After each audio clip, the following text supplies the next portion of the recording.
restless nights, coffee houses, buzzing neon lights. I rock the people my way, working my way, coming back to you. Working my way, coming back.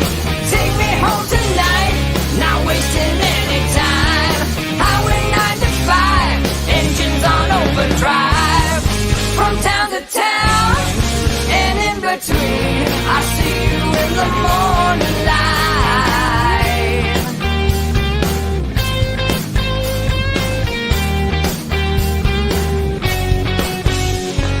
New York, Boston, Philadelphia, LA, I still see your face. Buses roll, distance grows, but I remember you're just a dream away. Working my way, coming back to you. Working my way, coming back. Take me home tonight, not wasting any time. Highway 95, engines on overdrive. From town to town, and in between, I see you in the morning light.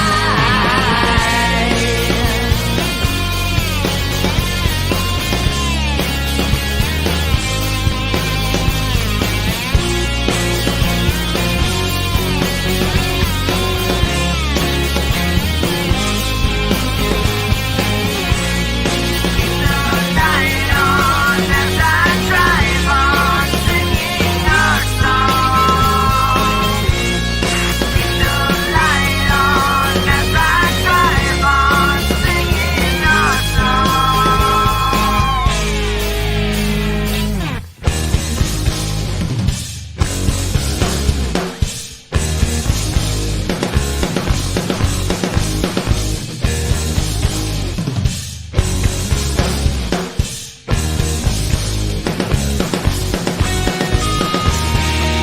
Take me home tonight, not wasting any time. Highway 95, engines on overdrive. From town to town, and in between, I see you in the morning light. Take me home tonight, not wasting any time. Highway 95, engines on overdrive. From town to town, and in between, I see you in the morning light. Take me home tonight, not wasting any time. Highway 95, engines on overdrive. From town to town, and in between,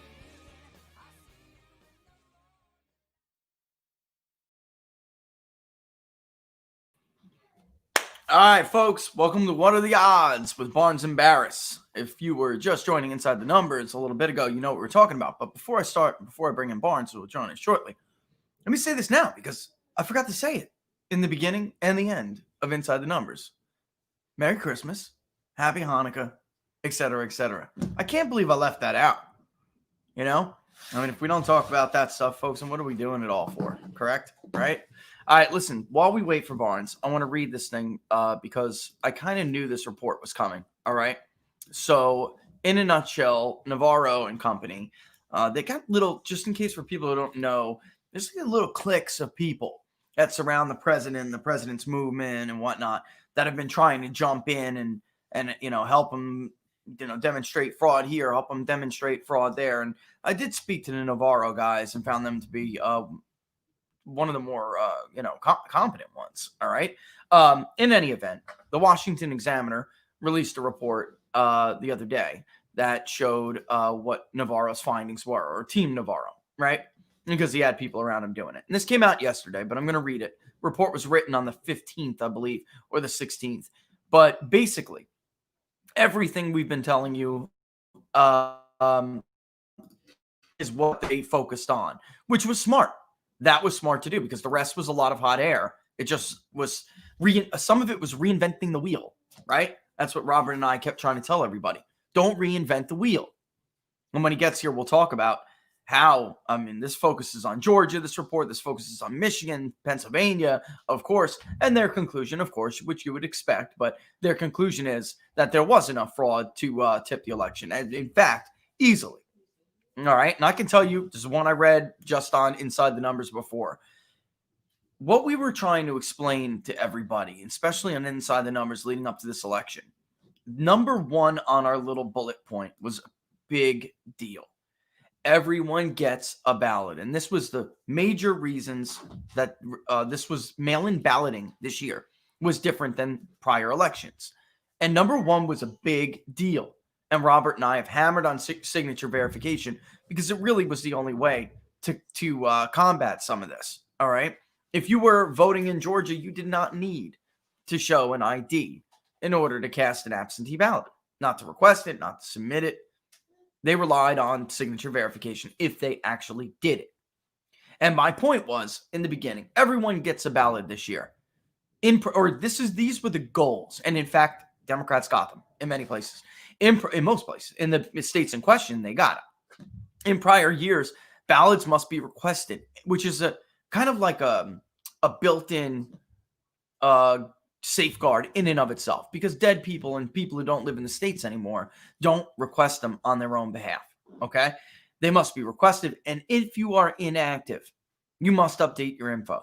We have found in our Georgia investigation scores and scores and scores of election day voters who are either on absentee ballot voters who are either on the suspected deceased list, confirmed deceased list, or change of address, meaning they're no longer eligible to vote in the state of Georgia. Yet not only did they, somehow they managed to reactivate their registration. It's really quite something. Even the deceased, people with change of address flags, and other inactive voters will receive ballots. That is what we were telling people. That was going to happen. And/or ballot requests. All right? And the point is to expand the pool of ballots that could be rung up, stuffed, whatever you want to call it. All right. Number two was to remove the verification procedures. You got all these ballots potentially out there now. What if, Mrs. I Hate Trump received 6 ballot requests from people who lived at her address 20, 30 years ago, but yet they're still in the voter rolls for some reason. She hates Donald Trump so much. She's been told he's a Nazi so much. I'm just going to fill it out. It's worth it to me because I'm the good guy here. He's a Nazi. Haven't you heard, CNN? And then 3 was having some mechanism to return these ballots. Ballot harvesting. In the end, the United States Postal Service did a lot of that dirty work. They were the personal ballot harvesting operation for the Democratic Party. And a lot of the rest was used drop boxes. And then Democratic activists like the schmuck, who I got in trouble with Twitter over, for quote tweeting. What he was talking about was illegal in the state of Georgia. And it is definitely illegal after the election is over again. So here are a couple of findings. Bear that in mind. Okay? Here are a couple of findings. Peter Navarro releases 36-page report alleging election fraud more than sufficient to swing the victory to Trump. Couple excerpts here. Assesses the fairness and the integrity of the 2020 election. That's what the report did. All right. Bottom line is they said unfairly these changes were a coordinated strategy, or at least suggest, because they're so consistent across the 6 battleground states. Oh, and complete disclosure, I did speak to them and provided them data for this report. All right. So, you know what? Robert's in. Oh, no, that's not. My bad. I heard the wrong thing. I thought he was beeping to come on in. But, yeah, full disclosure. They asked for certain things. I gave it to them. If anyone's investigating it, I think it's in all of our interests to make sure that the election was fair. And they say patterns of election irregularities are so consistent across those 6 battleground states that they suggested a coordinated strategy to, if not steal the election, strategically game the election process in such a way as to unfairly tilt the playing field in favor of the Biden-Harris ticket. Look, that conclusion without a doubt is true. None of these election changes, none of these, like I've said before, none of these moratoriums that were put on election integrity laws were done for the benefit of the American people. They were not done for the benefit of their health. They were not done for the benefit of their right to vote. They were done for the benefit of the Democratic Party and their party's ticket for president. Period. End of story. They were absolutely intentional. Everybody and their mother just 6 months before the election would have told you, every expert that now is making up the pages of PolitiHack and the rest, they would have told you 6 months ago that, of course, this would lead to fraud. All right? Of those 6 states, we're talking about Arizona, Georgia, Michigan, Nevada, Pennsylvania, Wisconsin, 3 of which we've looked into in great detail, all of which we looked into in some degree, but have gotten pretty far along in the process in 3. All right? Evidence used to conduct this assessment include more than 50 lawsuits and judicial rulings, etc., etc. Let's see what they said. In Pennsylvania, for example, a statistical analysis conducted by the Trump campaign matching voter rolls to public obituaries found what appears to be 8,000 confirmed dead voters successfully casting mail-in ballots. I can tell you guys right now, if you haven't heard me say it before, in a subsample of what we believe to be change of address and deceased voters in the state of Michigan, a subsample, we got nearly 12,000. When asked to have somebody else confirm that, about 95% confirmed. That's a sub-sample. We did not go through every single voter roll. I will say this, though. We did obituaries are confirmation. We use death indexes. There are great tools out there that can give you multiple sources at once. But we did the legwork the good old-fashioned way. And obituaries are used, if you think that you've confirmed it. Here they are. They're dead in the Social Security death index. And you think you've already confirmed it. They're a great way to make sure you put, no pun intended, the nail in the coffin. Now, they're dead. That's it. You have the death index confirmation. You have the obits. And that's a wrap. Because the excuses from the secretaries of states, it's just ludicrous. It'll be somebody with the same name and street address and house number and birthday. Come on. The industry standard is first name, middle name, last name, date of birth, month, day, year, and address, of course. And there's different levels of confidence, whether you have identified that voter, whether or not you have all of that information, or maybe you just have a first name and a last name, not a middle name, and you still have a date of birth and addresses. And that's why it takes so long to go through this stuff, because you really do have to match them up. They used obits here.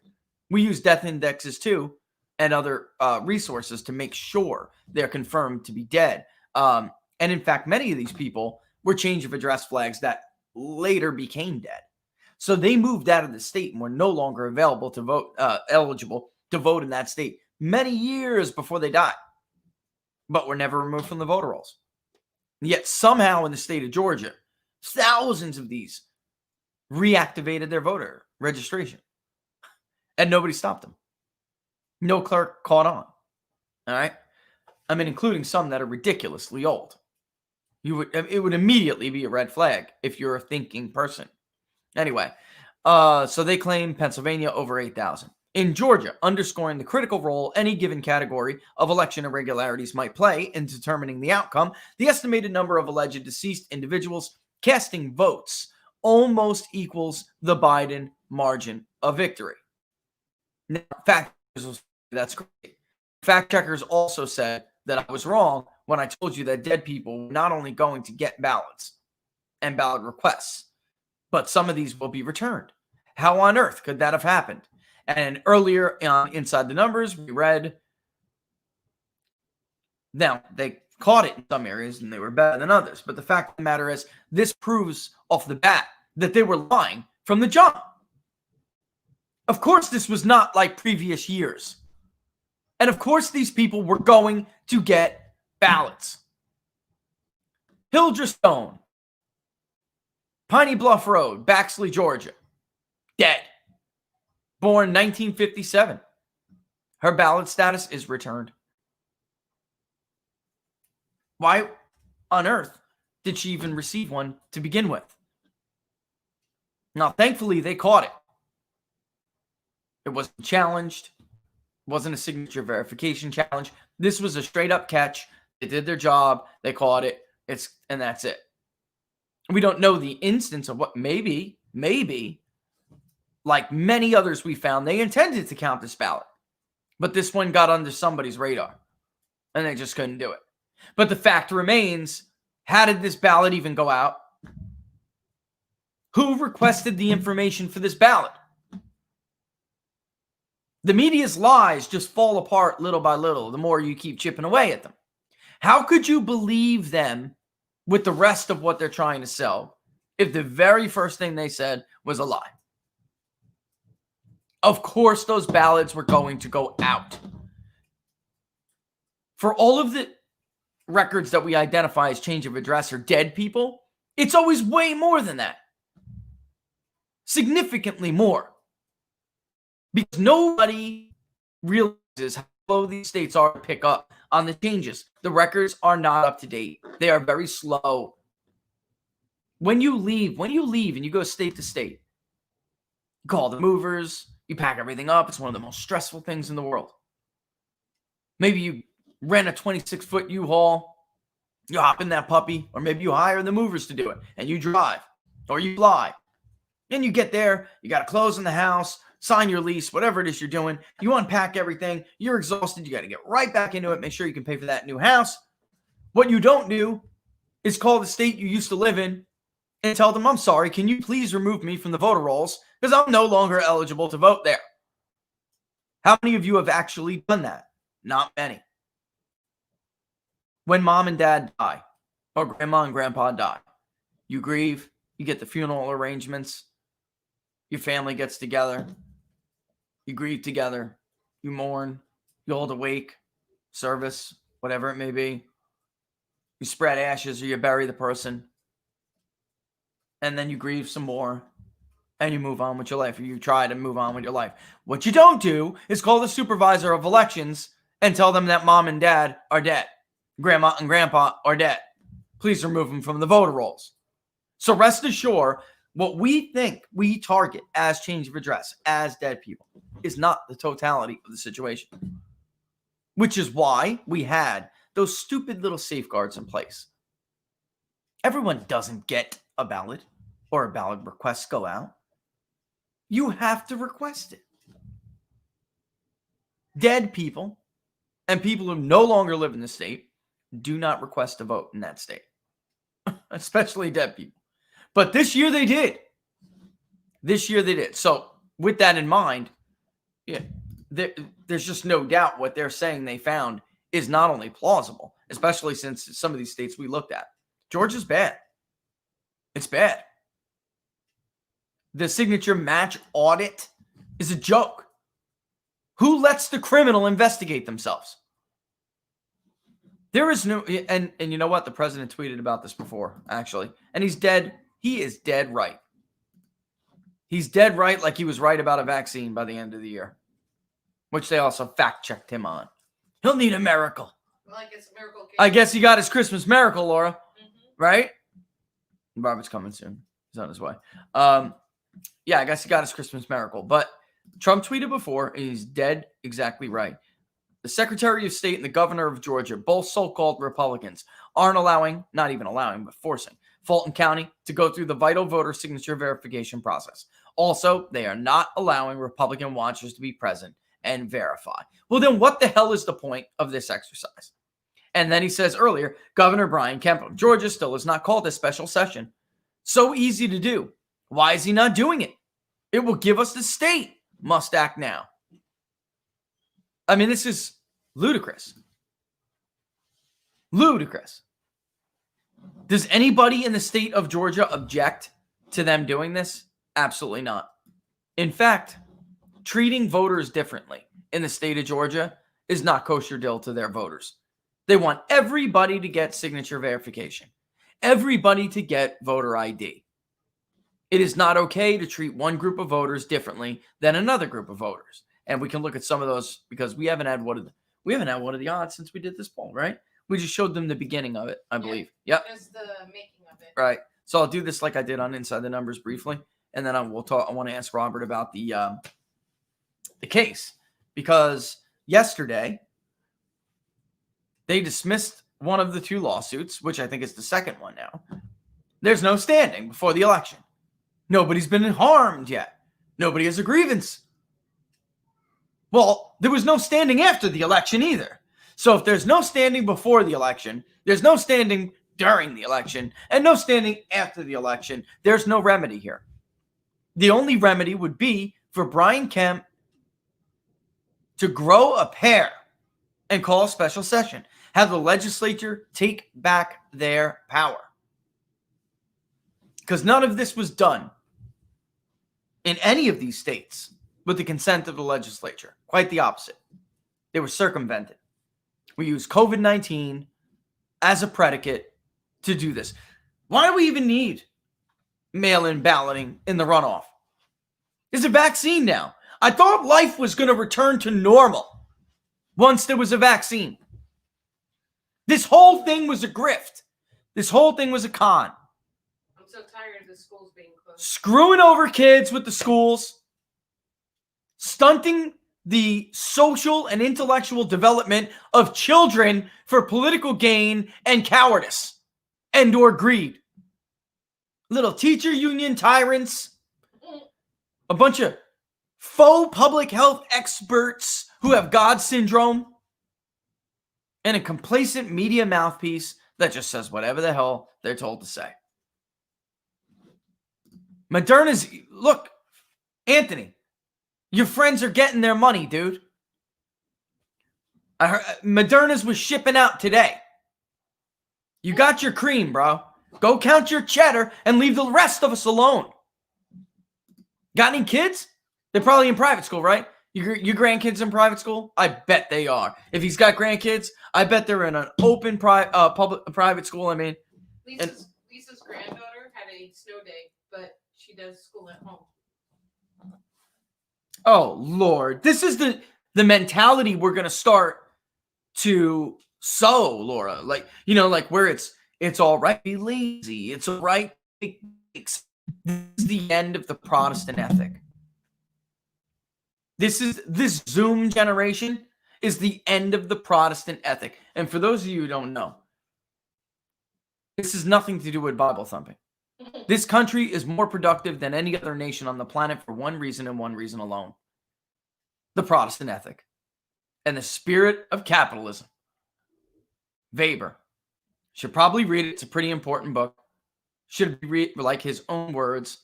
It should be read to every kindergartner in the nation. Idle hands do the devil's work. That's the Protestant ethic. It's also Ben Franklin, who was seethed with the Protestant ethic. Frugality, all of that. You didn't work toward greed. You worked because God wanted you to work and be self-sufficient and not be a burden on your fellow man. In fact, so you could therefore help your fellow man if they were in need. If you can't help yourself, then you certainly can't help someone who's in need, correct? Benjamin Franklin, the printing press. By the time he got to the Franklin stove, he was able to give that puppy away. For people who don't know, the stove designs back in the day, they were bad, man. Catch your house on fire. Same thing why he wanted a lightning rod. And when he figured it out, he gave it away. Even the governor of Pennsylvania wrote him a letter. Why don't you patent this? Are you nuts? And he said, God's blessed me with good fortune and talent. I'm glad to be able to solve this problem. In fact, because God gave me this gift, I think that he wants me to give this away to free to his fellow man. It's really quite something. That's Benjamin Franklin. That's the Protestant ethic. Instead, we're Jerry pulling on our Reuben on Zoom meetings, looking at for every freaking excuse not to work that day. Looking for every excuse to extend unemployment benefits. Looking for every excuse to not go back to school. Looking for every excuse to not go to work. You guys remember the little incident in Michaels? Remember I was telling you about the mask-wearing Mary Biden supporter who accosted this woman because he didn't think she had her mask on correctly and was too close to us while talking, not properly social distancing. I almost had to put my foot in his rectum. That store is closing. Yesterday, employees crying. They get word before Christmas. They'll be done sometime shortly after the new year. That's what we're giving up the Protestant ethic for. My favorite store too. Let's bring in Robert. Robert, my man. Yeah, the ghost of Hugo Chavez and the ghost of Fidel Castro conspired to knock down my internet.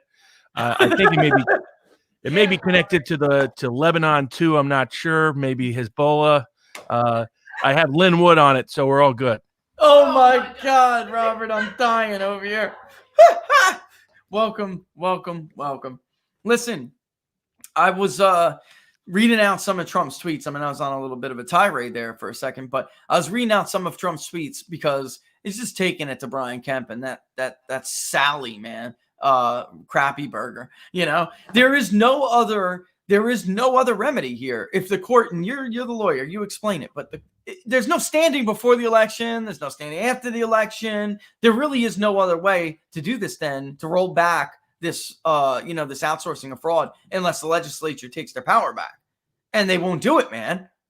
They're just I mean, it's both. I mean, now essentially the state legislatures clearly are not going to take meaningful action, unfortunately. So what that does is that really puts the pressure back on Congress. It's up to the House and the Senate now. And it may be, and it's what we talked about several weeks ago. If they had any political IQ over 50, they would recognize that going through all the Republican senators objecting, aside from your Mitt Romney or whatever, and let it go to the House and let the House be the one that puts Biden in. I mean, that's such an easy Republican strategy. For those Republicans who don't want Trump, Trump's still not in because Pelosi's the one who objects under the Electoral Count Act and has the Democrats hold court and put Biden in. But make it go that route. That's a win-win. While constitutionally, if Trump is the winner, then Trump should be declared the winner by Congress, recognizing that Democrats control the House, recognizing that they're not going to really use the 12th Amendment meaningfully. Then that's the proper protocol. But Mitch McConnell I think he put the nail in the coffin in Georgia. It'll be a mini miracle at this point for either one of the Republicans to win in Georgia. And to give people some background on this, and I think what people have not fully grasped, but I recognized when I was down there, because all this was laid out to them from the very beginning. Purdue's people, Loeffler's people, the RNC, all of them. And the state Georgia Republican Party people got it, but nobody else in the room got it.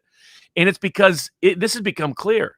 They really believe they would have the House, the Senate, and the White House, but for Trump. They believe Trump is the hurdle and the obstacle to old school Republicanism ruling. Yeah. And they can't wait to kick him out. They think he's the hurdle to them winning in Georgia, not the key to helping them win in Georgia. And they want to push him out as fast as possible. And it's not a coincidence that the Supreme Court didn't take action because there's particularly the three Trump judges, because the three Trump justices thank the Federalist Society and Mitch McConnell. They don't thank Trump. When his attorney general, his protege, the Kentucky attorney general, was the only Trump winning state to have a Republican attorney general say nothing in support of the Texas suit, that was a direct signal to Roberts and the rest of that crew, don't take the case. Yep. And it's not a coincidence that a few days later, Mitch McConnell takes the Senate chambers and says, thanks, congratulations to Joe Biden. I think that we're going to be able to work great together. And it's not a coincidence that a few weeks ago, Loeffler and Perdue were dumb enough to go on a Zoom call where they said they were looking forward to working with Biden. So they're going to blame Trump, of course, but the reality is it's entirely their own fault. And it's because the Republican Party institutionally, the elected representatives, the high-ranking institutional power holders, and the entire political class, all the people running the campaigns, still think the same as they thought in 2012. They still think this is a Bush, McCain, Romney party, that Trump was an interloper that just, snuck in. And that he's the only reason they don't control everything. I mean, that's how incompetent these people are. That's why, frankly, they probably need to lose those two Georgia Senate seats. Well, it's not a good thing to have Democrats in control of all three branches, the House, the Senate, and the White House. The reality is that there will be some advantage to that happening, because if they win those two seats, they will have no clue. They will not understand what they're facing. They will continue to try to push Trumpism out of the party, and they risk blowing up and destroying the party entirely. But their incompetence is that level. They really believe down deep that Trump is the hurdle, not the help. I'm so glad that you said that, Robert, because over the last 4 years, I have been fighting with people who are supposedly Trump supporters, which has always been funny to me, about the Mitch McConnells, the Tim Scotts, the Lindsey Grahams, on and on and on and on. And David Perdue, he's one of them too. These are people who are sitting in living rooms of my friends who are Republican donors, telling them that the party will be much better off when Donald Trump is gone. They'll go on Fox News and sing his praises and then go to their houses, beg for money for campaign contributions, and tell them that Trump is the problem. He's a brand problem for us. And we could get back to that center-right America if we just had back that George W. Bush style of Republicanism. I kid you not. They do this, folks. Everything Robert just said is 100% true. And also, I have to tell you this. I think you were onto something in the second wave of polling here in Georgia. Purdue was a little bit closer in our first wave, but it looked like all the undecideds were pretty much better. But we think we're picking up on a pretty big social bias with Warnock, which is not uncommon in the South. You have a black candidate. All right. It's just there are certain whites who will not tell you that they're going to vote against a black candidate. It's just the way it is. But they are, just like Gillum, by the way. And then 2, I think some of the scandals really starting to hurt him now. So he slipped like below 45%. I don't think he's at it. I think he's more like 47. But at this point, the problem Republicans have is that their voters are just not as willing to say they're going to vote. They pissed off like 20% of the Republican Party in Georgia to the point where, and there's way more than that support Trump, of course. I mean, he is the Republican Party. I mean, they don't get that because they're dumb. But there's like 20% who are so mad, Robert. I don't know that they're going to vote. I just don't know. And McConnell just doomed it. I mean, he killed it. He killed it. It's incredible. If Loeffler and Perdue had any clue, I mean, this is what we advised him right at the very beginning, right after the election. One was make the recount the runoff, but number 2 was run on that if you are elected, you will vote to contest the electors from the contested states, and that Trump's only chance to get elected would be if Republicans held the Senate and you were leading the charge. And instead, neither one will even endorse it at all. Loeffler's always been a joke. She never should have been appointed. No. The reality is both of them are corrupt.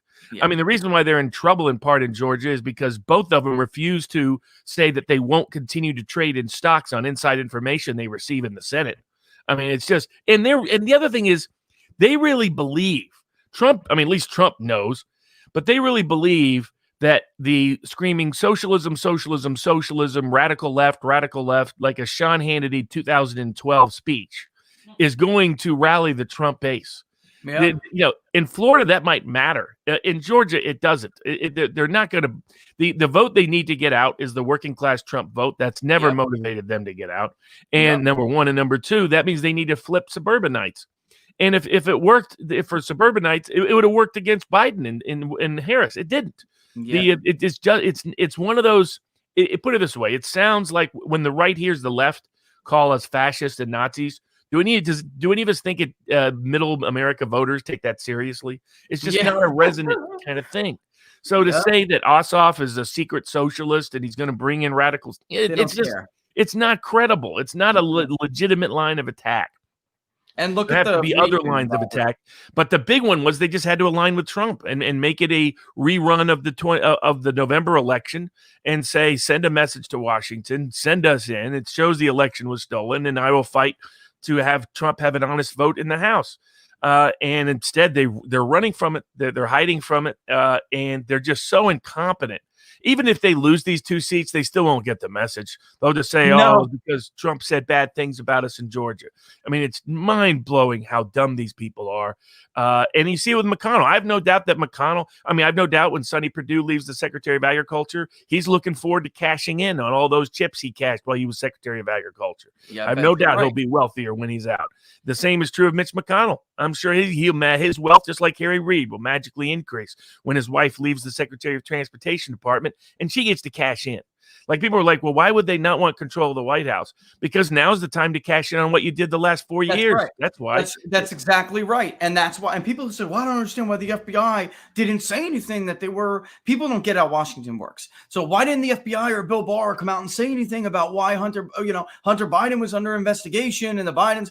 because there's no power in doing that. Don't you understand? There's no power in prosecuting a man who loses because you tell the country he's a criminal. He's a crook. There's power when he's elected and you have him by his, all right? Doesn't anybody, Edgar Hoover, anyone? I mean, read a freaking book for crying out loud. And these are stupid, stupid people. Look at I put up region. Look at where they're suffering. Robert, look at that. The Coast South, Donald Trump won by 23 points. Look at where it is. It's damn near even. Yeah. And that's because of who says they're actually going to vote.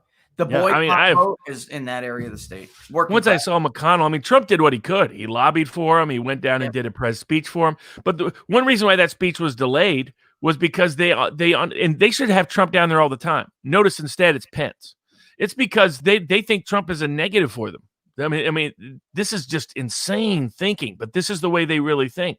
They think Purdue thinks he would have easily won without a runoff, but for Trump being on the ticket. I mean, it's just, Doug Collins and some other people were pointing out to them that, by the way, that this is that you need to get the Trump vote out, and the Trump vote is a very infrequent voter who almost never voted before 2016 and 2020. But they didn't. They don't see it that way. And the people who run the Georgia political machine down, and this includes the RNC, who just lied to everybody and said, hey, give money to help Trump, give money to help the recount litigation. They diverted all of that money to go to Republican establishment people who are doing commercials like it's still 1984. I know. I mean, it's horrible. Their pollsters are horrible. Their media people are horrible. Their campaign strategists are horrible. The key problem Trump always had is he won almost too early in 2016. He did not win, and he didn't purge the establishment of its power brokers. Yes. And he needed to do so, and he didn't. And at this point, I've been telling people – should have listened to Mark Meadows. I mean, I haven't bet on this election yet, but if I were, I told people I'd be betting both Democrats in Georgia. Because the other thing is, historically, when two Senate seats have both been up in the same election, they go the same party. That's about, I think, only once or something in the last 12 such elections has it been a split vote.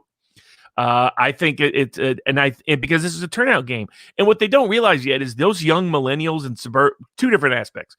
The people Trump lost in the Atlanta suburbs, where Loeffler and Perdue only ran a little bit ahead of Trump in the suburbs, just a little. That's it. Yeah. Exactly. Those people are gone. Pretending that you're going to say, oh, the other side is socialist. Well, heck, a lot of those young millennials like the term. I mean, it means nothing. They keep imagining there's this old conservative like them, old conservative money crowd that's just waiting to vote Republican that just couldn't stomach Trump. That's a tiny, tiny, tiny percentage of the vote. How are they going to win the Latino vote that Trump got? Yeah, my guess a lot of them are not going to turn out to. Laura's laughing hysterically as a Hispanic woman. She's laughing hysterically. Good luck with that. It's all disaster. I mean, they should be heavy favorites. They're going to win unless they reverse equations right now, reverse script right now. They're dead, and they don't realize it because their internal pollsters are as bad as they were throughout the entire campaign. So they think this strategy is working, and they don't realize it's not working. I mean, they think if they run over and over again, Warnock radical, Warnock this. He preaches at Ebenezer Baptist Church. So you're going to say whatever you want, but he preaches at Martin Luther King's church. Yeah, so that's just not – it didn't work in the first stage. It's not going to work in the second stage. Even Matt was like, this is a horrible ad. Just a horrible advertising strategy. And he's Georgia. Matt polls Georgia and Florida pretty damn good. And I got in the metro area, Atlanta right now, we actually have them running below Trump. I mean, so it wouldn't surprise me. They don't understand this. I mean, they don't get it. The Republicans haven't come to terms with the fact that the Romney Republican is mostly gone anyway. It doesn't matter what you do.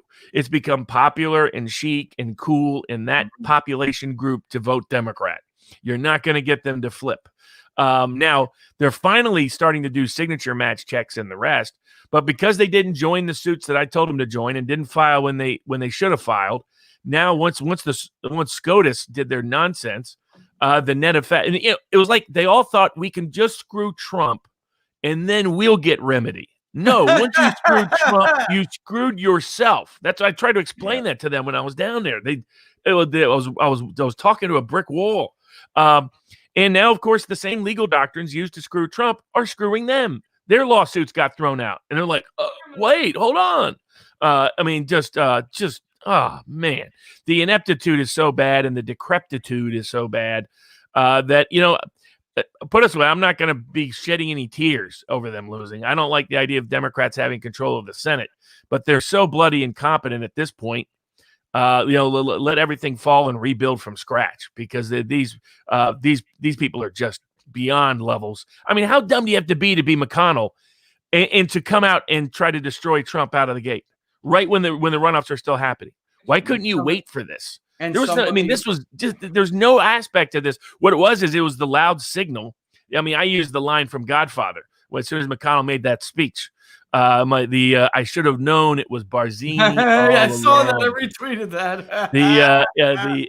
And it was Mitch McConnell all along. It was his allies undermining Trump, and Trump's great mistake was delegating legislative policy to Paul Ryan and delegating executive appointments and judicial appointments to Mitch McConnell. It's not a coincidence. It's all these Trump judges screwing him at district courts, appellate courts, and Supreme Court. I mean, the three justices, to say nothing, that were conservative-leaning justices, other than Roberts, are his appointees. I mean, what a way to knife a guy in the back. I assume I won't be hearing any more lectures about how great Amy Coney Barrett is. I know, right? Can we come to the election rescue? Can we please put that to bed now? Look, I'm not saying we could guarantee that our girl would have done any better, but actually, I think probably she would have. I think she did before the election. She was one of the few on the 11th Circuit to intervene in the Georgia election and say, no, you can't do the things you're talking about doing. But I mean, they still have the Stacey circumvented anyway. She's out there. Abrams is out there bragging about how many, and she even put it this way: how many votes we got. She didn't even say Democrats got, candidates got, that are just naturally organizing. No, it's how many votes we already got. Now maybe they'll do a better signature check this time around. I doubt it. Who's going to watch? I mean, in Fulton County, because they had so many problems in the primary season, they were told that they had to have an overseer. He was sleeping in the corner, man. Witnesses say he was on his phone, doodling, sleeping. I mean, it's a joke. Who's going to look if they don't let you? Like, really, this is a big deal that you have to have your own machine. You do, because it's not okay to have a Republican, basically convince you or try to give you their guarantee that this is being done correctly, because who's going to do it? Gabe, right? Who's going to do it? I mean, really? Well, can you imagine? I mean, like if you had a plot for a deep state conspiracy theory, you have this never Trumper come out and say, "Don't worry about me. I was involved back with the Contras."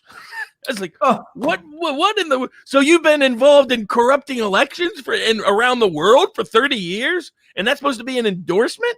I mean, it is mind-numbing. But these are people that, this probably was coming. I mean, there was all these people who had been betraying Trump for 4 years, not realizing the scope and scale of it until now, and betraying Trumpism and betraying Trumpists. And they really think they can go back to the 2014, 2012, 2010 Republican Party in their mindset that they had a permanent majority when they did, and that Obama just sort of snookered in 2012.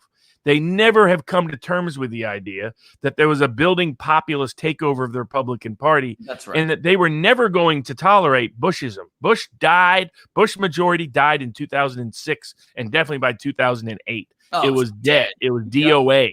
And that is a corpse that cannot be resuscitated. And they're pretending that it is.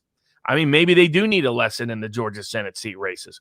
Not that they'll hear it, not that they'll likely even receive it, but it shows the need there has to be a takeover of the machinery of the Republican Party, the machinery of the political class, the machinery of who gets elected to positions of power from the state house all the way up.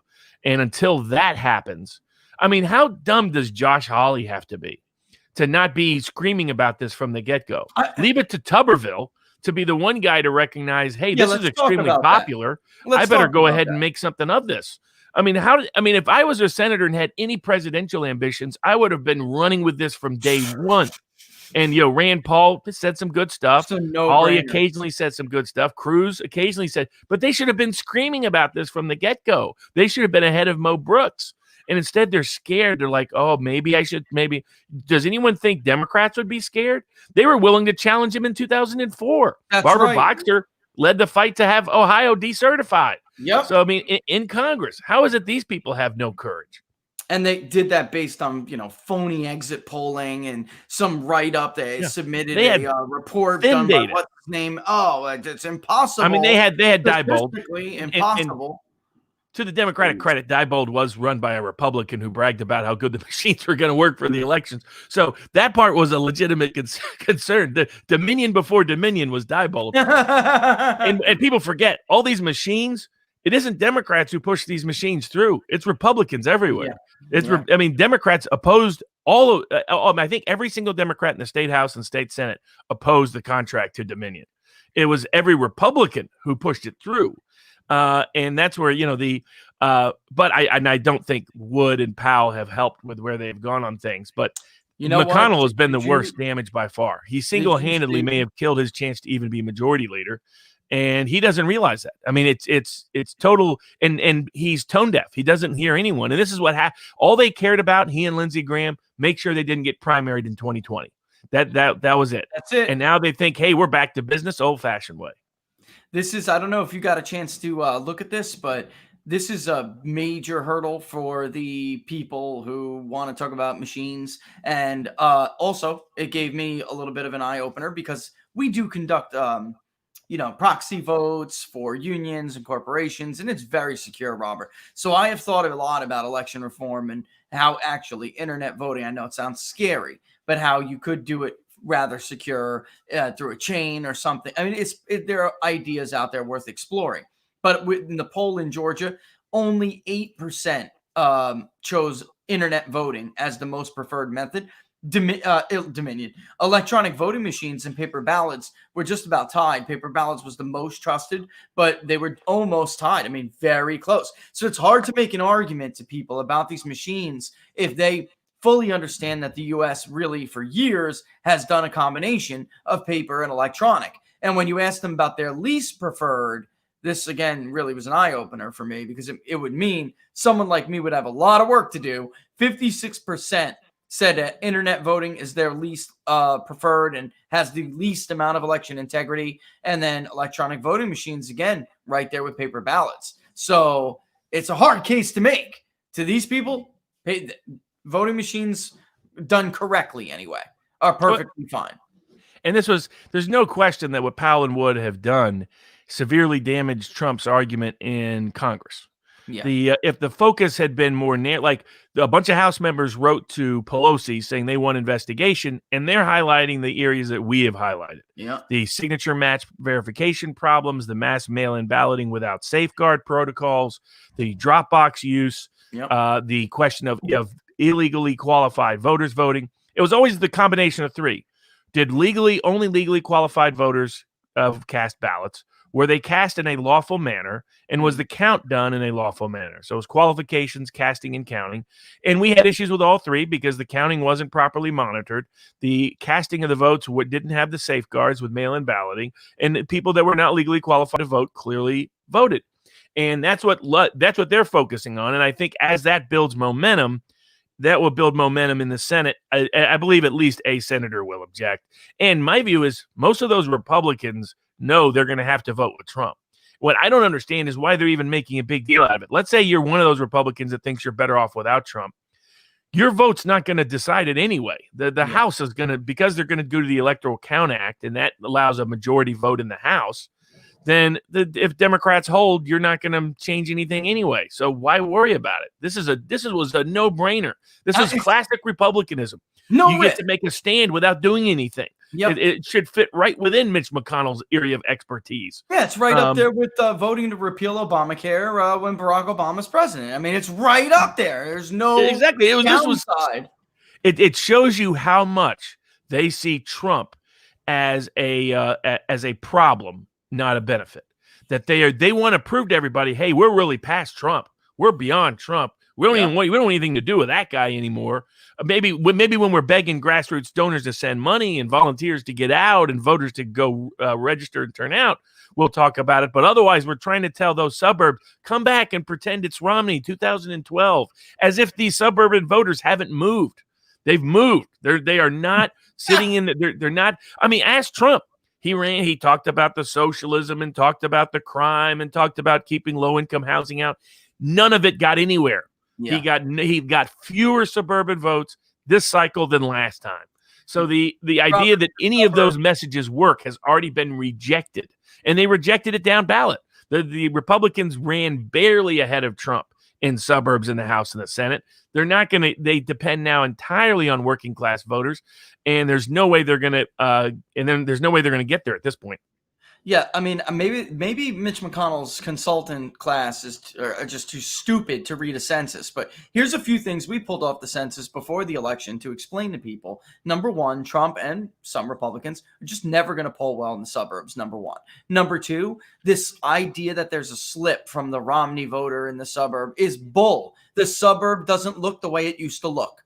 Period. End of story. Even going back to 2012, almost 50% of foreign-born who arrived in the United States over the past decade had a college degree, a higher rate than both earlier periods for U.S.-born and for foreign-born and native-born Americans. 47.4% of foreign-born. This is 2010 to 2019, by the way, who arrived in the U.S., but from that had a bachelor's degree or higher. That's compared to 36.3% of native-born Americans and 31.5% of foreign-born. In 2019, 39.4% of naturalized citizens, guess what, folks? They can vote. 40.2% of children of the foreign-born, they can vote too, had bachelor degrees or higher, compared to just 35.9% of those who were born to native parents. A greater share of the foreign-born and the native-born Americans also held advanced degrees, such as master's degrees, et cetera, et cetera. And I could read that whole thing, but just so everybody understands, what it tells you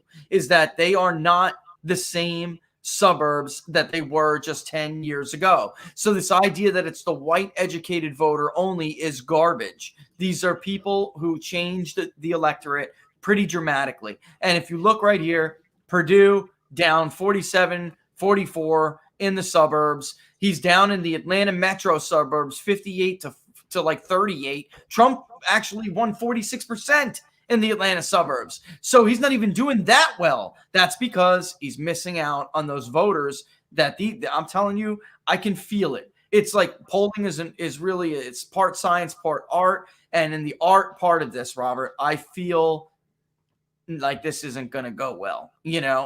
By the way, Trump carried the suburbs in Georgia 51-48. So kiss it. You want to see it again? Yeah. One more time. Trump carried the suburbs according to CNN, Edison Research, exit polls, 51-48. Perdue is down 47-44. And Loeffler, by the way, let's see, she's not doing much better. Watch this.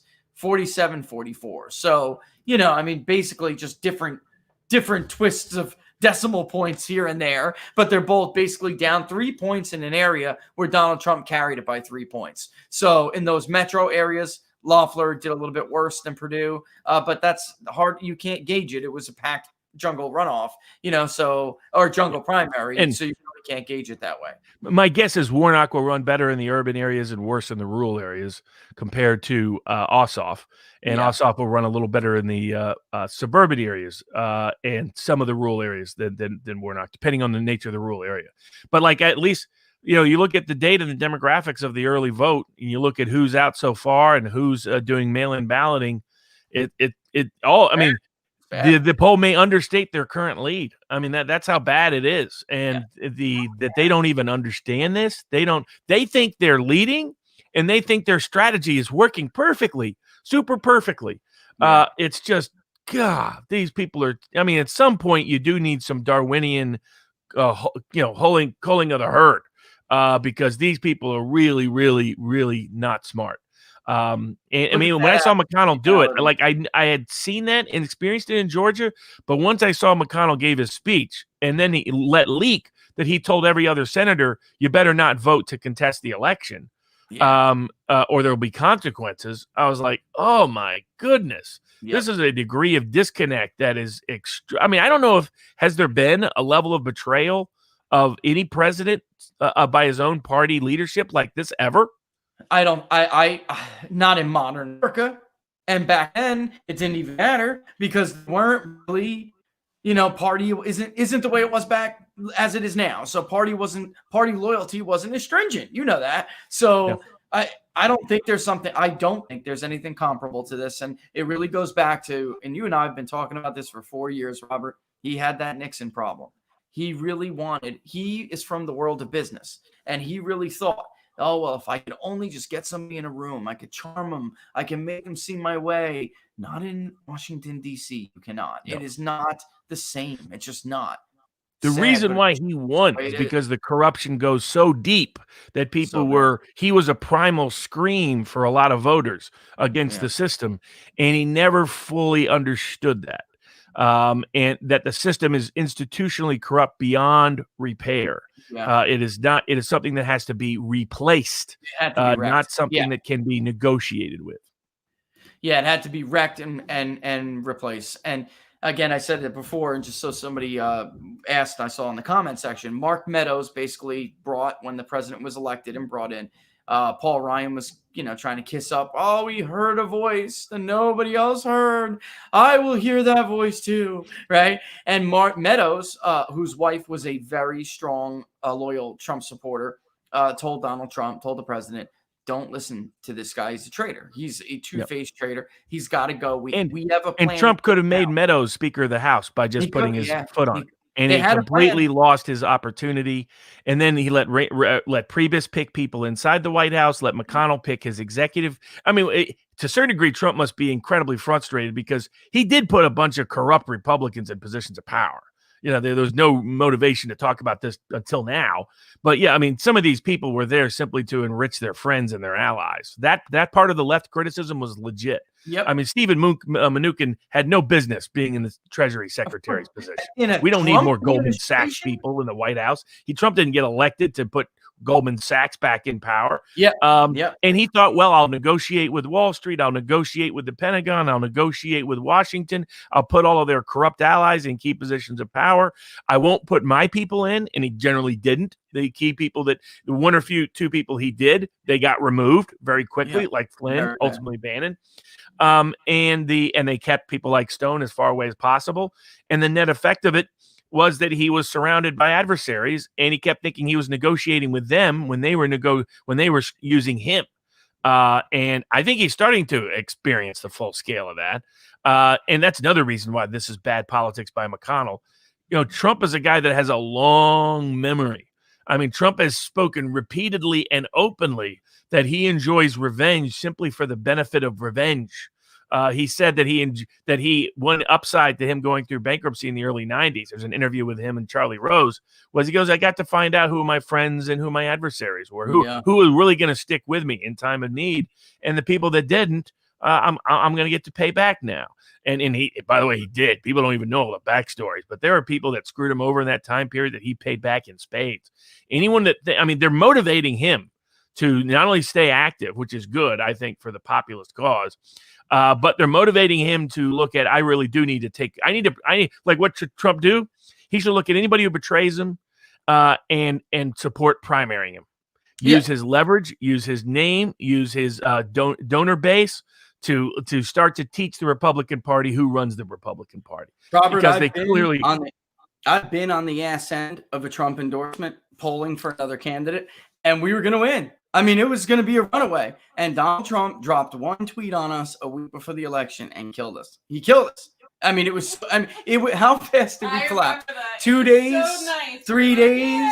And we're like, oh man, we're outside the margin. It's smooth sailing from here. And then another example of him screwing over the populist side to make amends with the establishment. So Kevin McCarthy went to him in 2018 and told him that if you endorse our guy, it will help us down ticket, and maybe we won't lose so many House seats. Maybe we can salvage the House. And my counter argument was, the House is probably gone if it's going to go. Like, this is history, and if you lose those seats anyway, that means you're really headed for a bad night.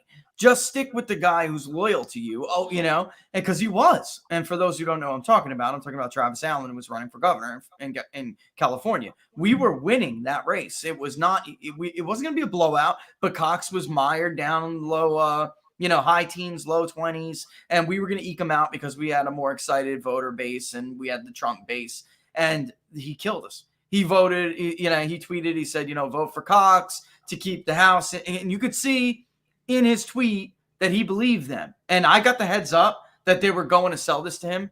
And they were like, look, I got some bad news for you.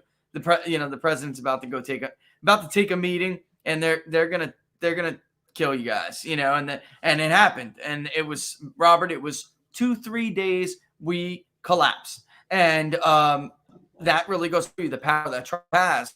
And he should stick around. It answers the question I saw in the corner of my eye before. Somebody said, how do we make them here when we were talking about Georgia and Purdue?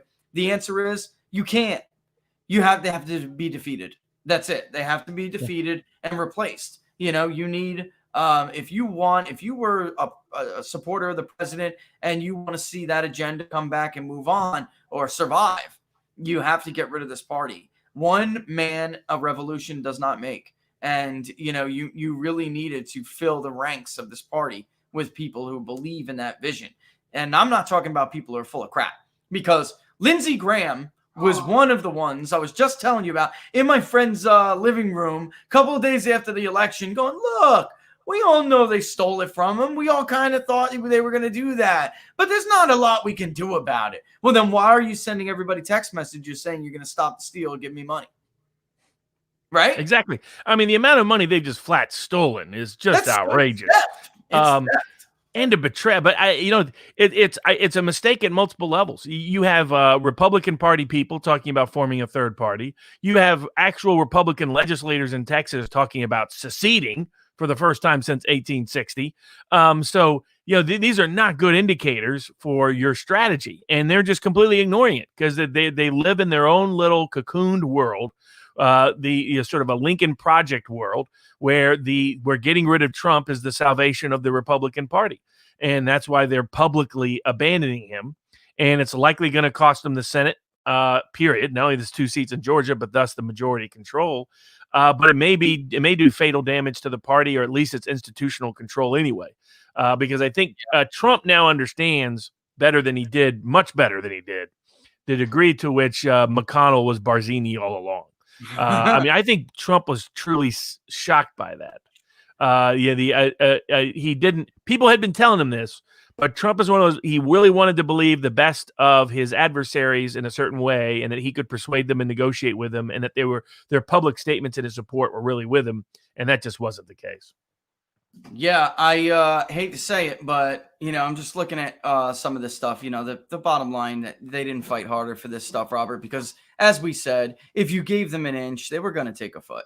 And so now here we are with a fake 1.6 million and growing already requested. And for people who don't, who didn't believe me when I said it wasn't going to be that, that all of these ballots were truly requested, a lot of these are just going to go out. That's the way. I mean, this is totally by design.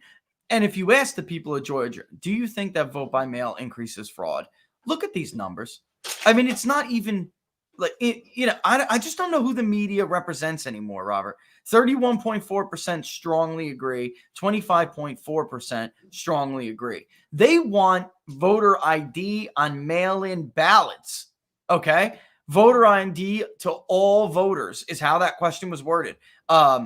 In person, election day, in person early, and absentee. Strongly supported. 61%. Support 23.5%. I mean, this stuff isn't even close, and they're that incompetent and that inept. Look at signature verification. I mean, we're talking about 8 and 10. 8 and 10. I mean, this is just nuts to me. It's just nuts that they're this dumb. Even election day deadlines.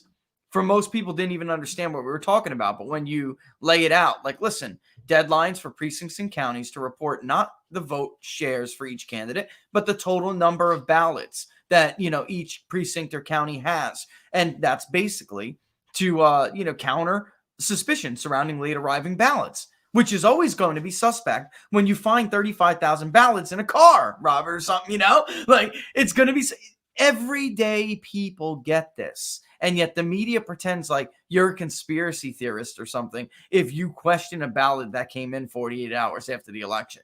Fulton County just kept dropping. How many times did they tell us a new number? I can't even tell. I mean, that's why all these reforms are intensely popular. Like, why aren't the legislators getting together, calling special sessions to do election law reform? There are so many things they could do in Georgia. They could have joined the suits early on. They could have put more pressure on the Secretary of State. The governor could have said, I'm not going to certify electors until the Secretary of State takes certain steps. I'm not going to certify the election until certain steps are taken. They could have supported the litigation, which, by the way, what's happened in Georgia, Trump campaign filed a great election contest claim, focused entirely on what they could prove, didn't go down the rabbit trail of, Cuba, China, Iran, Venezuela, working with the Lebanese, working with, Hezbollah, none of that nonsense, but actually focused on, look at all the signature match problems, look at all of the mail-in ballot safeguards that are gone, look at the Dropbox problem, look at the late arriving ballots, look at the miscounted ballots, look at all of these proceedings, and look at all the illegal voters, people in mail drops, people living in post offices, et cetera, people living at parking lots, apparently a bunch of 17-year-olds voted in Georgia, because they structured it to encourage early registration. Yeah, we found him. Absolutely. Yep. That happened. We got him. And then, I don't know, did I read her name before? I mean, the idea that like these people weren't going, if they were accidentally registered, so I don't know how that happens. Motor voter, right? They were accidentally registered. It doesn't necessarily mean, even if the ballot went out, okay, but it was returned. Even if the ballot was returned, it didn't mean it was going to count. I mean, Robert, this was such a con. This was completely. And what's amazing is, in order to help the Republican establishment, the Secretary of State finds almost 198,000 voters who should not have been registered that he has now purged, that now Stacey Abrams-related groups are suing. Greg Palast and others are suing on. They lost that suit. But it's like, does anyone think that none of that 198,000 voted in November? That they just suddenly decided, these people never should have been on the rolls? And so they finally do a mail. So there'll probably be less fraud in the runoff because, one, the target was always Trump. There was that 100,000 extra votes and the rest. But they haven't prevented all of the means of fraud because the primary means is still mail-in balloting. The mail-in balloting rules are still loosely not being well guarded, and there's still no sign that those meaningfully enforce the signature matches. I think they'll do more. Here's their dilemma. If they meaningfully check signatures, the rate's going to dramatically increase. They help the Republican establishment candidates, but then we all know that the November election was stolen. And that's where they're trying to do a show of doing a signature match check to try to encourage it, but not so much of a signature match check that it exposes what they did in November. And so that's the game that's being played down there. And the governor and the Secretary of State are both a joke. What is good is what probably has to happen, assuming that the House and the Senate, I hope the Senate does object. I think that'll ultimately happen. And I think they'll object to multiple slate of electors. I think at some point, when you see Hawley starting to move, Cruz starting to move, Paul starting to move, Ron Johnson starting to move, you're seeing signs that they are feeling the heat. I created a template letter that people could copy and paste and do whatever they wanted with on the vivabarneslaw.local. I saw that. Yep. Yeah. On that board. And a lot of people use it. And it highlights the key issues. And I think as long as people keep hammering senators and just hammer with, phone calls, emails, faxes, letters, you name it. Some of the letters won't necessarily get to them given the way things are working in the mail right now. But all the other just hammer, whenever they show up at an event, are you going to object? Are you going to object? Are you going to object? And especially all they have to do, this was such a no-brainer. They didn't even have to commit to objecting. They could just say, unless these states use the methods we require the world to use. Yeah. And by the way, the OSCE came out and said that America's elections did not conform to international standards. No, sir. The European International Monitoring Association came out and said oh, by the way, the U.S. elections didn't fit. They didn't pass muster. I was so glad with that because about a week before, 2 weeks before, I was making that point. If this had happened in another country, Robert, if Maduro ran an election like this, if Vladimir Putin ran an election like this, we'd all be blessed with the press releases from the State Department that said that this was not a valid, legitimate, credible election. It was stolen. They've accused Vladimir Putin of that anyway, every single election for the last couple elections. So, I mean, it's not like they would need evidence like we see now. They would do it anyway. But if it was an emerging democracy or something the UN, for those who are, there's got to be soldiers from the Bush era watching right now. You guys know what I'm talking about. Afghanistan, Iraq, the purple finger, all right, they would never have tolerated this. UN observers would be in there and they'd say, they call it a sham, they throw the election out, and the U.S. would install somebody that is credible enough for them until they could have an election that was legitimate. There are actually guidelines from the State Department that tell you, what is red flags with elections that are rigged, that are sham elections. They're all in there. The stopping of vote counting, the counting in the middle of the night, the throwing of poll watchers out, mail-in balloting until this election, Robert, was widely believed to be a fraud vehicle. So I don't understand what happened here. I am hearing people who were experts a year ago talking about how mail-in ballot is filled in fraud. Now it's perfectly legitimate, sound way of voting. That's nuts, man. This is Twilight Zone stuff. And this is a good question, actually. I guess Regina, I guess that's short for Regina. It's not even really a question, but she put it out, so I put it up there. She said, Robert, what about organizing to identify, recruit, educate, and prepare populist patriots to run in 2022 and with Trump in 2024 while growing reliable news and social media platforms? You take that first, Robert, because I got my own ideas. Yeah, it's an absolute necessity. I mean, it's always kind of been there. And honestly, Trump probably postponed it more than he helped create it because he won. If he had lost, I think it would have started to create the necessity for this. People would have recognized this if they would have done this to him in 2016. But I think people like the book Liberty and Power, the populist moment. Liberty and Power is about Andrew Jackson had the presidency stolen from him, and only because of that did they create a meaningful movement that could last for decades. I mean, the Democratic Party he created had those same voters in Jacksonian America voting for that party for almost 200 years based on what he built. So, and the populist moment is about all the reforms that took place in the 1890s and 1900s, thanks to the independent third party movement, the Granger movement, the populist movement. That's where the label comes from, the Populist Party of 1892 that William Jennings Bryan sort of co-opted in 1896. But all of that, we've got to have institutionalized reform. So, part of that is creating a election integrity project to work on both the legal side and the data side and the reform side of that equation. But the other side of it is definitely organization and institutionalization of a populist movement. Now, Trump is still key to that because what takes someone from a marginal primary challenger to a serious primary challenger is if Trump uses his leverage. So it'll be critical for Trump to leverage his name, his reputation, his donor base to help really make this happen. But in order for it to become not just a man, but a movement, Trump is integral and essential to it, but is not itself sufficient. To be sufficient, necessary but insufficient is the philosophical language. And that's what we have. In order for it to be necessary and sufficient, that's exactly what needs to happen, what she's talking about, to build a real movement of challengers. Now, people talk about the third party route. You only go that route if you have to, because I've been fighting for third parties for 20 years. It is brutally hard to get on the ballot, brutally hard to get a candidate there. They discriminate against you in every conceivable way.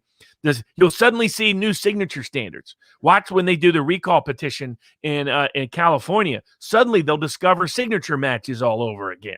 And they do whenever a third party tries to get on the ballot. So but the other thing, I think, more recalls. A lot of these politicians can be recalled. So start to really reinvigorate the recall movement, reinvigorate referendums, initiatives. So if you can't get election law reform through the legislature, what Richard's polling is showing is these are overwhelmingly popular positions everywhere. Yep. Even in Democratic states, these are popular positions. So get initiatives on the ballot, get referendums on the ballot that can change how our elections are conducted. And then also elect people everywhere, city office, county office, state, from the lowest level up, because that's where a lot of this reform happens. Our elections are still run at a county level. Figure out, make moves to get people on the election boards that are actually populist. There's Republican representatives on those boards. They're just not meaningfully exercising their duties in many of these counties and states. And so a real populist movement requires grassroots institutional support, and then start to infiltrate these institutions the same way the wokesters did. The wokesters in 10 years made major corporate America go from traditional country club conservative to trying to be Berkeley chic in their politics and policies. How? By infiltrating those institutions. There's no reason why populists can't achieve much of the same. And so, the next step, no matter what happens with Trump, is going to be building a populist movement that lasts, because it's clear the institutional Republican Party is not going to help.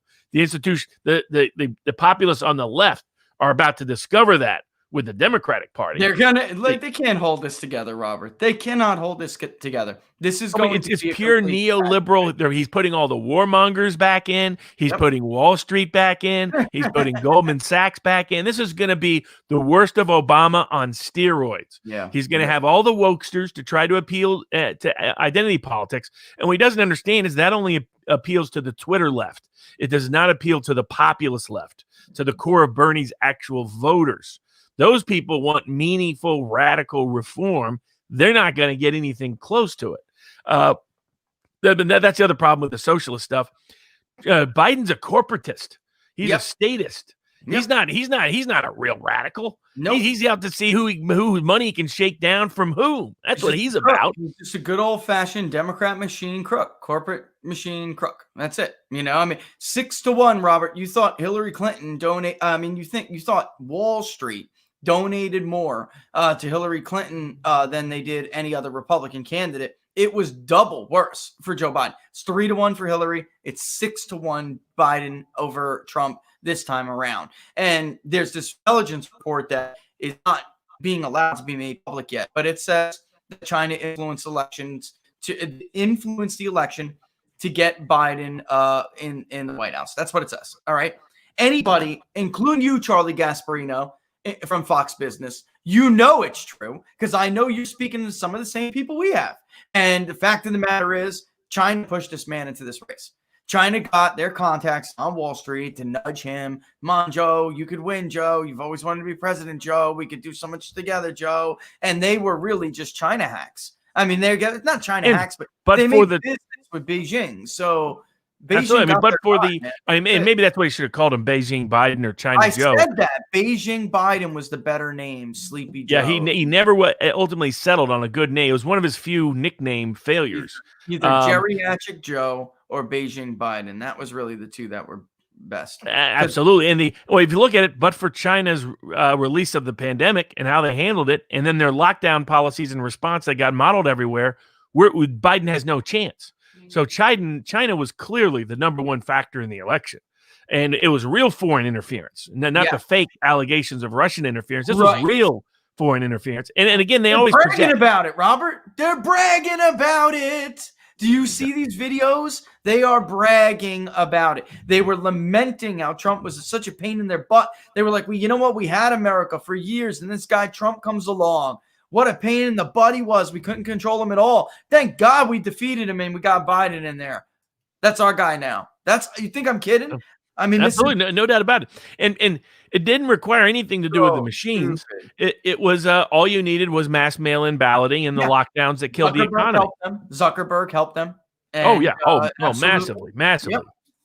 For those good work with the Amistad Project and the Thomas More Society, outing the scope and scale to which basically Zuckerberg bought off election officials. That's right. That's what he did effectively. Using grants and all that, but it was buying off election officials all across the country in key swing states. He circumvented the legislature who had the right to implement those changes, and he bought off these, top to bottom kind of executive actions from election officials, even governors, and they did not have the power to do that, but they did it. And Republicans just sat there with their thumb up there, spinning around in a circle. I mean, they're so stupid. It's a lot of them are happy to do business with China. They're part of a global elite that's been selling out the country to China for a while. There's a show I like called The Gaggle that's on YouTube with Peter Lavelle and George Samueli and Chiari and some others. And they come at it from an international perspective because they have a lot of ties to America, but they see it internationally. And I thought 2 points they made that were great. One was in a recent live chat show they did. One was how embarrassing it was for the Supreme Court to do what it did.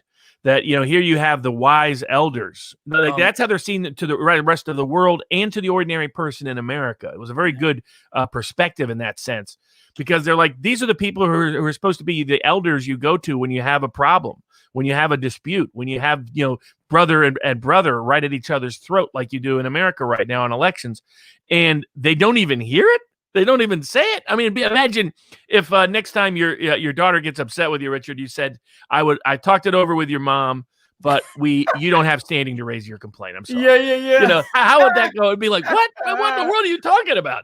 That'd be the worst parental excuse ever. And yet that's what the Supreme Court did, which is sort of the parent to the country in the areas of law. And the second point they were talking about how embarrassing that was. It makes the American elections look like a joke. America's legal system look like a joke. America's political processes look like a joke. Yeah. So the rest of the world. And the second point they pointed out is they said, the issue with China, they said, is not China. China's going to be aggressive. China's going to do what is in their best interest. That the issue with China is that America's elites keep selling out their country to China. That the problem isn't a Chinese problem. The problem is an American elite's problem. Yeah. And that is absolutely the case. And so I think that there's no doubt that that's going to be a problem.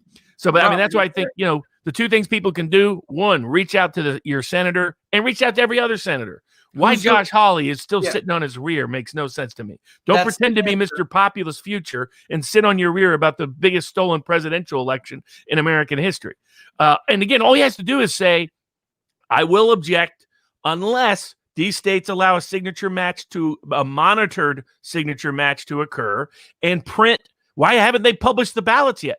They're all digitized. Why haven't they published them? They haven't published any of them. What is in those ballots that they're scared of printing them to the world? No, the media would be all over this if the roles were reversed. Oh my God, he would have had to hold a midnight press conference to announce that the pressure was too great. The ballots are going to be published. They'll be on the internet in 45 minutes, man. That's how it would be. And Christina, that answered your question: who to call and who's the weakest?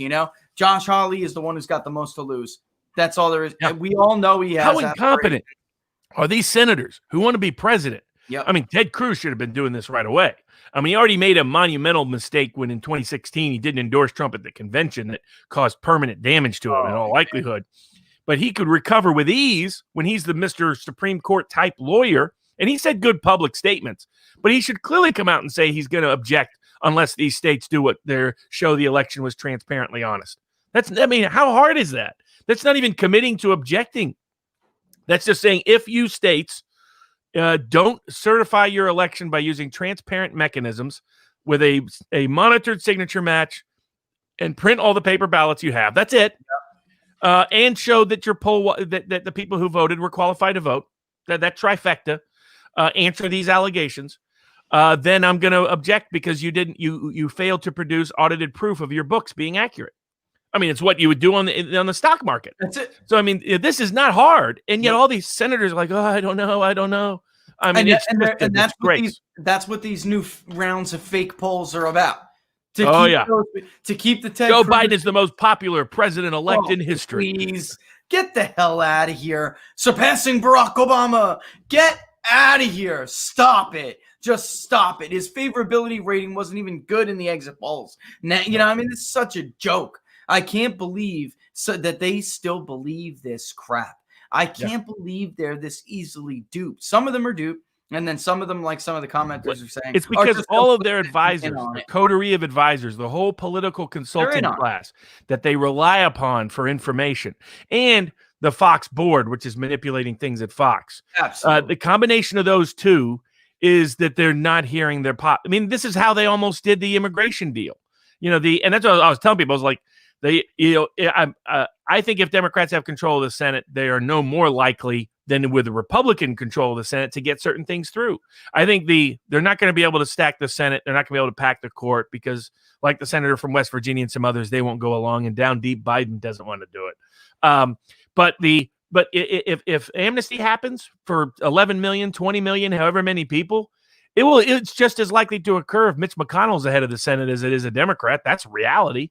Because, I mean, that's what he's showing. And the reason why the Gang of Eight almost went through was because they were so tone deaf to their, I mean, part of what led to Trump was the legislative debacles of the Republican House and the Senate, as well as the disaster of what Bush did before. And they have not come to terms with that at all. They think Trump just sort of snookered his way in, and they're trying to push him and his audience out. And people have to push back by every means possible. Right now, focus on the United States Senate. State legislatures are all a bunch of wusses. They don't do anything. And then the second step will be building institutional reform in the areas of election law, in the areas of fielding candidates at every single level of office, people getting more involved in the election process in terms of monitoring, sitting on local boards, because elections still are done at your precinct level. Fundamentally, your city and county level. That is a very accessible means of power for ordinary people. They'd be shocked how much power. 2 votes, Robert. It's who counts those damn votes. And Republicans have never understood that. Very red county where I am. Very red county. Okay. I was talking to one of the polls, lovely woman, older white woman, and she was, we were striking up a conversation talking about the realities of elections and how they're just not run well. And she was saying even they're not even represented well. She said, so I've been doing this, for 30 years out here. She was like, those 4 ladies over there, this county is red as hell. All 4 of them are the top ones around here. They're going to handle this. They're all Democrats. The district is R plus 30. It's an R plus 32 this time.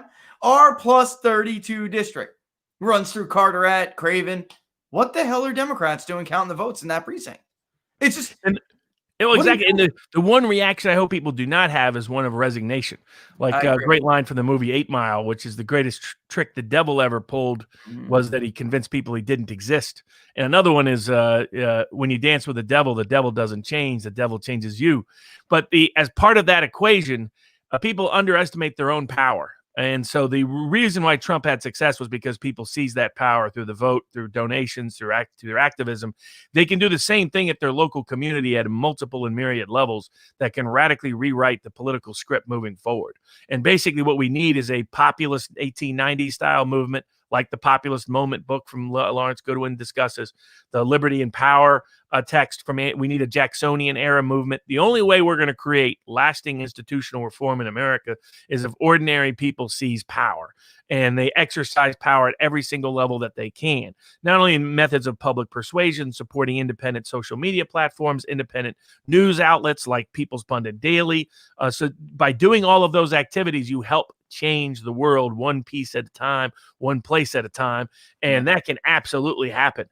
And it's what needs to happen. And it's the only way we're going to have reform. I got to hop off because I got to do a court call, but wanted to get on. But we'll be back on Monday for more. But we wanted to do this because everybody had asked for it. Because Richard was out and around, hopping around. I've been out hopping around, helping some people out maybe here and there.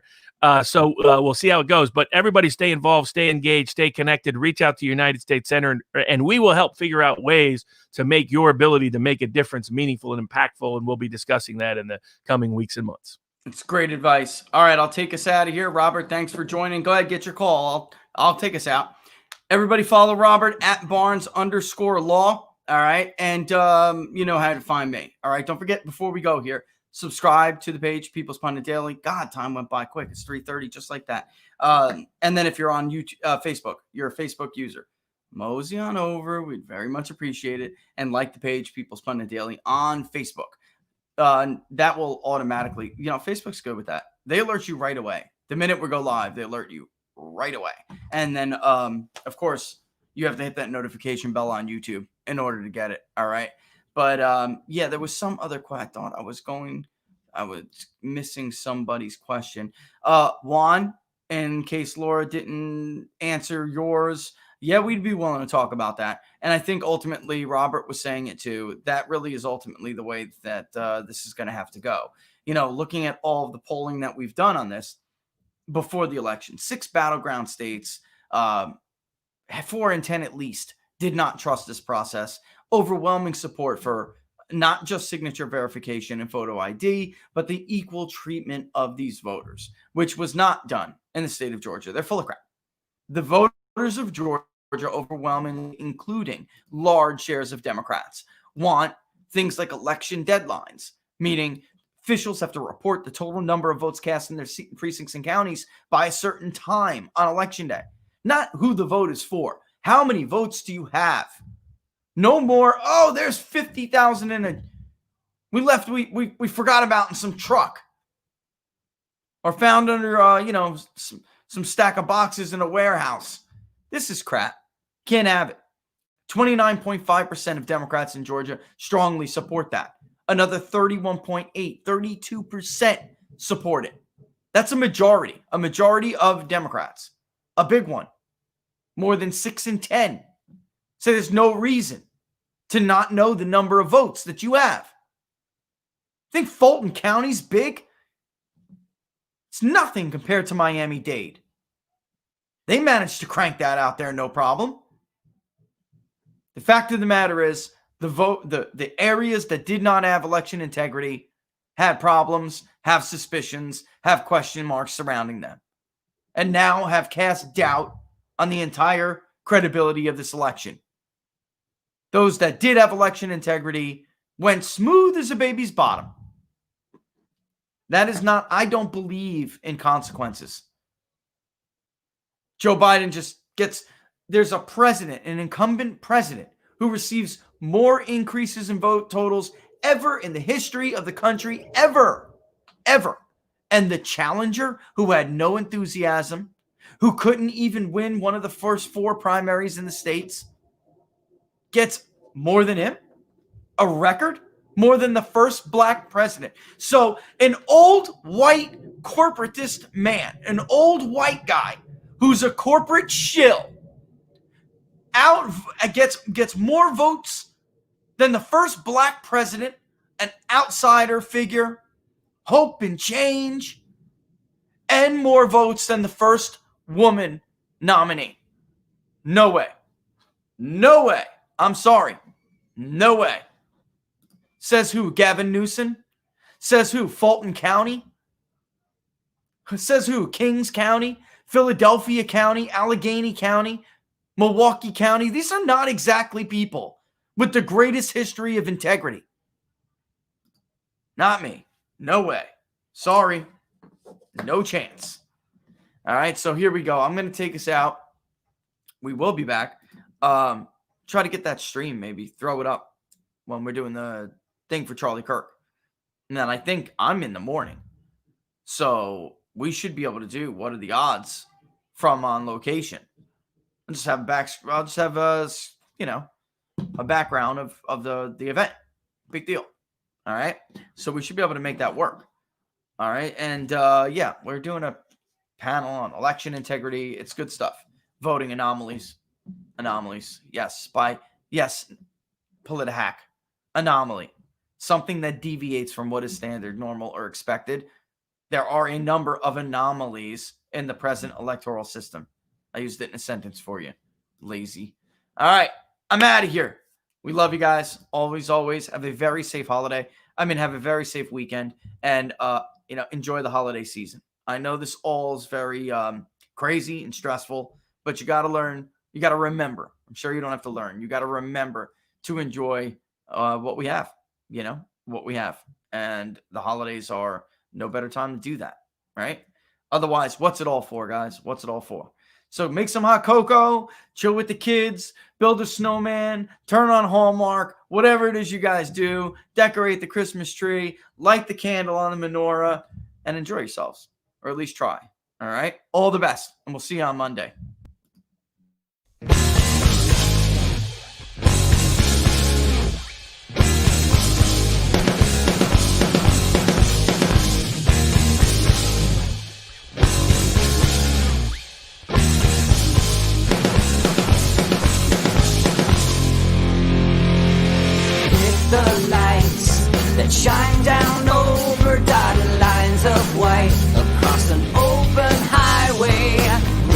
sleepless nights, coffee houses, clubs, and neon lights. I rock the people, my